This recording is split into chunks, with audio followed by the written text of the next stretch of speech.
Ruga. Ruga. Yo. Genda guhamagara ntabwo wumva.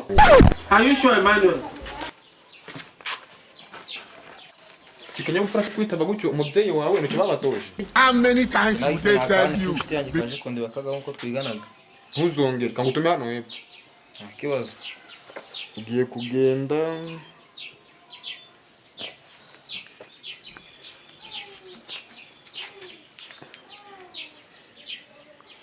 Nguriro magati w'icyata. Magati w'icyata. Gusa Nuwo gusa ndi kumva nkeneye reba kamvirope. Kamvirope. Munzu karimo si papa. Genda ukarebe nukabura umbwire ngo wongere ukagura. Sawa.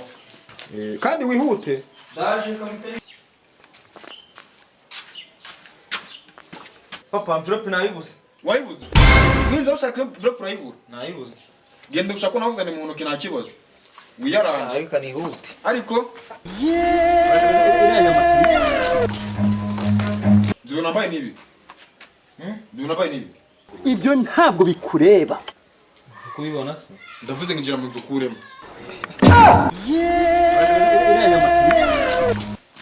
Kogis. Ariko abana biyi minsi mwabaye mute? Nyuko urabona yambaye amaherena, mukiruka mwambaye ibintu by'ibinigi umaze kugira imyaka 18. Ubwo urabona uzigeza kuki? Are you sure, Emmanuel?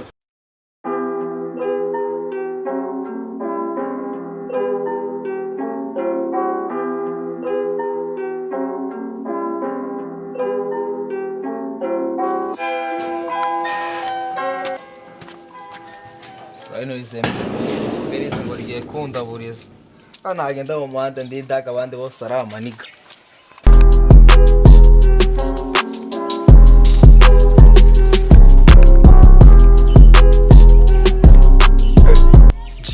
Kano kantu rero wakintu ebari kambutse inyanja zirindwi Gakurevo mwana tambaze. ndabona nana karangije imbiriti rebo ebane kabisa ji inyanja zirindwi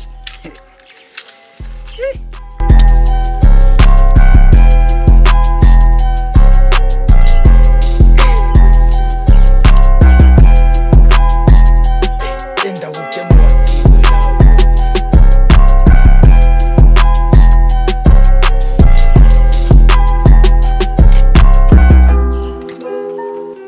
Kamusizi wa G. Yoro gachi Mese fresh wa nizutesho fresh.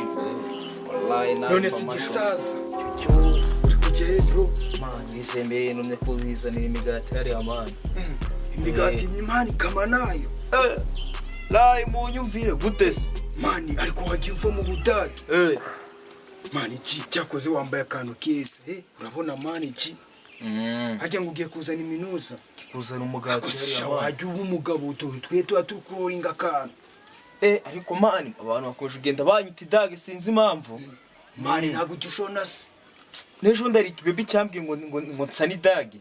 asi byo mba nkubwira si mani cyakoze ji tumushoneshe wose Mutemo mani. reka tugutemo wakintu Mutemo w'idi mani. umva wakintu witemo rimwe wita uba umuntu w'umugabo Yamerera nabi ve yamerera nabi kabisa. Nawe n'umwana ntabwo wabwira mu maji mani ngo yaciku cyangwa byashoboka. Ko bitariko ndi kumva si bitari kujyo. uba wakintu we Kujya kudage mani gushaka kubona umuntu.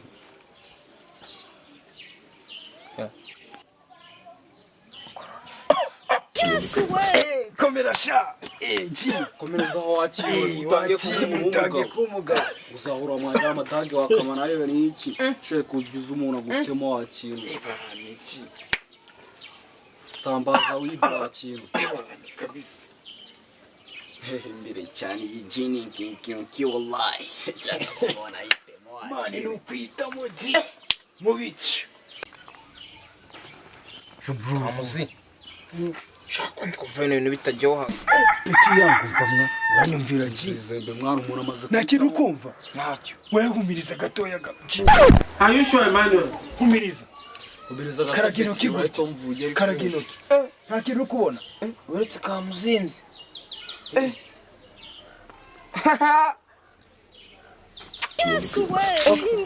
Manje kwa ndi kubona twakundanye. Man yawe G. Kana gisomne man. Zadanje. None reka ngutemo n'ingofero wa kintu. Urumva? Ongera igusomesha wa kintu. Usko bisemba Tupac Shakur Beyonce. Ewa, ongera usoma icyana. Hey, Jesus Christ of Nazareth. Ewa, hano ni neza kabisa. Kwa bintu we mumanze mutambaza ide wa kintu. Tambaza. Hanyuma G. Ariko G maze kuyiji umugabo aho ni fresh. Ndongera witemo wa kintu. Kandi gushya bro. Wallahi. Kana bari fresh wa kintu. Man utangiye kuba umugabo. Hanyuma rero man. Aho utangiye kugwamo fresh. Ntuzirenge jora keno gikepe. Ni wani. Kira G. Tangiye kwiyumfite so wa kintu. Ewa, hano ni neza kabisa. Kari gukora wa kintu. Umva G. Shamani. Kamuzi. Yo. Kangiye kugura imigati ya vie nuko. Nibyo G. Umva nyine. Tugihuze mu kana. Uretse gato yashaho. Uretse gato G. Man ntago Uko wa kintu umuntu agutaye imyotsi ngo umucitsi cya kintu. Ntago byashoboka ko yekamano ayo. Shamani. Umutigeze mu bimbwira mbere mu. Uko umuntu akorera ubusa we. Mfa peti yangu. Ino bori bayarambutse inyanja zirindwi. Uzahani Kumba tuka we. kwishyura nta bintu by'ubuntu biba biri hano G. Uzahani ibori turuka. Venzi ngo muri kuntambaza mu nkamaje cyari kurabizi. Tugihuze mu kanya kanze nacyo. Are you sure, Emmanuel? Uretse Shaka no mujye usigira no muntu wa kintu. Ariko mwe muri se amaze ngo agiye kugura ngo imigati ngo yakamana yo G. Yagavura so wa kintu agasiga. Gavura abantu nyine kanze mitekereze. Kanze mitekereze. ugiye sikandi. Bro utekereza uri kugenda mwana ntabwo akamana ayo hano wallahi. Ariko urabizi? Yaise bena nicyo cyazarimbaza. Shaka ujyota mu muntu ngagaza. Verima icyatanu wallahi. Yende petit. Oya nabatamuru nuza manu runyeshuri mani. Ibani kabisa Nabatamuru runyeshuri ruko ahubwo si G. Wagenda ukamubwira ko yataye G tukitamo iyindi. Umva bro kamanze kandaje. Nta kibazo G. Gusa n'ubundi yino mwende nyijyanye hera. Napfa vuga kwano ndi kumva ari neza napfa ngendera rizemerera ntwari.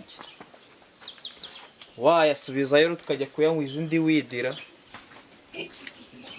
Umva baji. Yo. Muzungurundi turutemo kabisa. Hino ndi kumva hano hana ari bye. Zani ngende wa kintu umuntu atamba. Ino ngende nayo si ngende nayo ndayibatamo wallahi. Kabisa.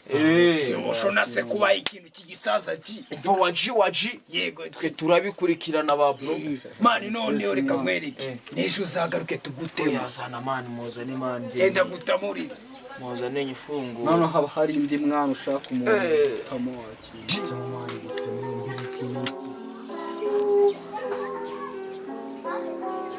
Chikurura.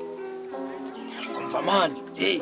Hari iji byanjye ryarimbwira ngo iyo rimaze gutamo hano ngo rigera kwa Tupac man.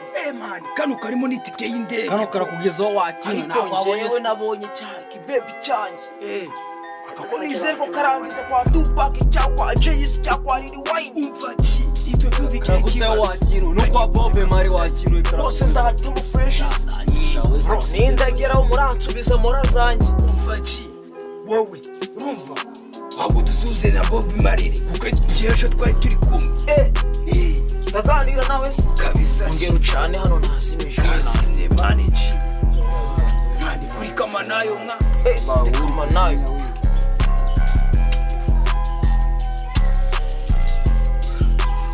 Mani ntagabizi bane aracyari idage. Cana muhereke. Kuradadana.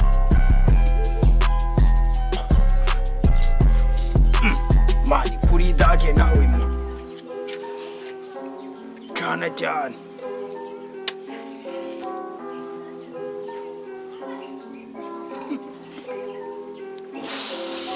Ewa anja Na utemo wa kintu.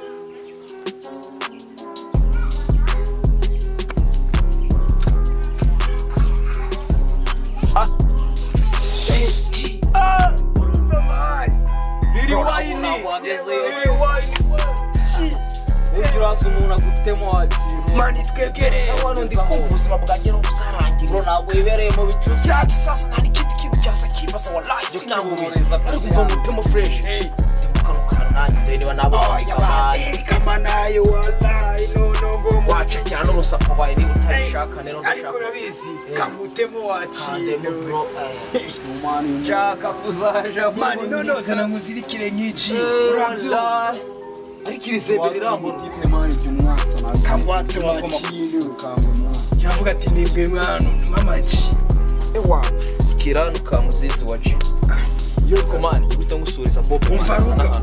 Bob Mari ngiye kumugusohoreza kuri ndi noti nk'itatu ci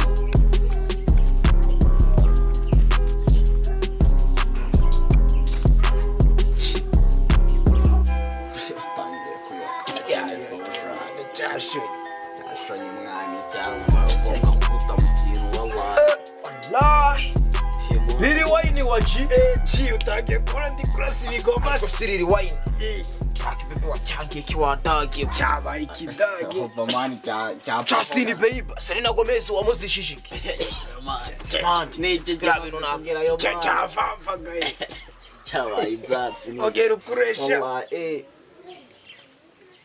mani witemo widitemo Nesi man. gutamo wakintu nyuma yo kwitamo utangiye kutuyoberwa mwa twari turi kumwe wine njora bebe wanze byarambabaje wagezeho mani wagezeyo. wagezeyo aho kudusuriza Bob Mari wakintu nugira ikitusubize Bob Mari Bob Mari waji Gereja Mike kudusuriza Bob Mari wakintu ndi muri Jamaica mwabidage waji gogenda karashize bro comoka Imva. mwana igihungu umva man Bob Mari ku mutima kabisa turaboze kurona no muri roho Bob yari rasta Hey, Jesus Christ of Nazareth. yo Bob wari rasta yari rasto ubonye ukuntu tugitakaje mose mani ariko nawe ndakwemeye fata big up umusaza mani umuntu agomba kwegera indezi nka ziriya n'icyo Allah agahita arukubita umva ji tugwe mu kavumo rero tujye ntabwo kuziga andi umuntu igende maburu solaye ariko rero ji tujye gutama Fata ya no amafege gutya. mani tugurane oya peti tumaze tujye kwitamo ji amafege ugomba kunzanira ndi rasta ku mihanda ni kama abazima n'ibitsi banga uzabazana kimuganga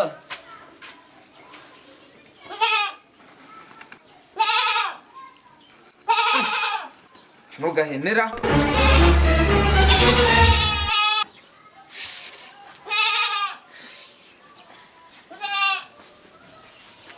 abazima n'ibitsi banga uzabazana kimuganga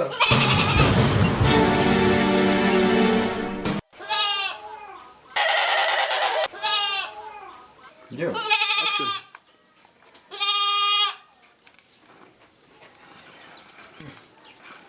aka gapfizi si kageza no gute ushaka gupfizira gapfizira kangajyane shajyane kari amaji yanjye gakagurisha simwa ifite ibinono ngibyi ngibi bagahora ko nabisha wahenewe rero ngiye kukugurisha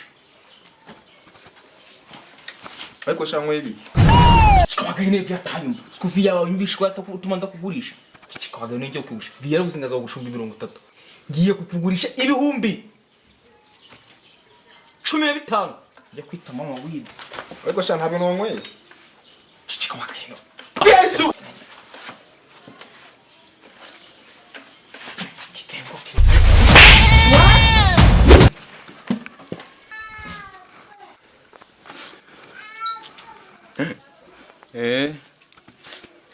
ya mafaranga yomboye n'abambuzi barayanyambura Hey, Jesus Christ of Nazareth.